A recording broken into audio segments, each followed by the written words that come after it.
Shot long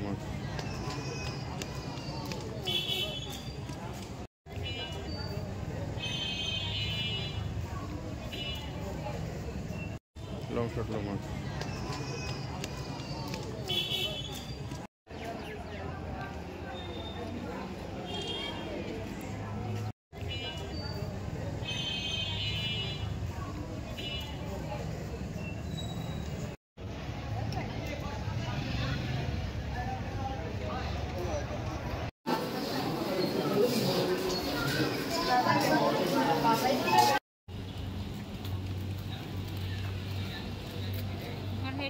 আমরা ৬টি দাবি নিয়ে এই কর্মসূচিতে আছি।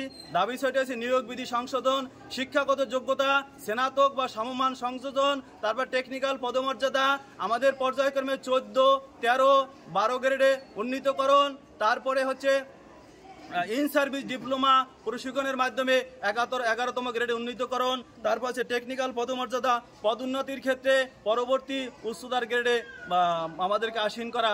এই দাবিগুলো আপনারা যারা বলেছেন যে আমরা অচিরেই বাস্তবায়ন করে দেব, যতদিন পর্যন্ত আমাদের দাবির জিও না হবে ততদিন আমাদের এই কর্মবিরতি অব্যাহত থাকবে। যারা পশুর সেবা করে তারা পশুর সেবা করে যদি টেকনিক্যাল মর্যাদা পায়, আমরা মানব সেবা করি, তাহলে আমরা কেন টেকনিক্যাল মর্যাদা পাবো না?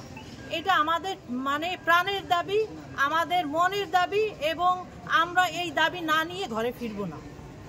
এই দাবি সমূহগুলো যদি আমাদের পালন না হয়, তারা যদি আমাদের জিও তৈরি করে না দেয়, আমাদের আমরণ ধর্মঘট, এটা এই ধর্মঘট আমাদের চালিয়ে যাব, তাতে আমরা চাকরিচ্যুত হইলেও আমরা আর ঘরে ফিরবো না।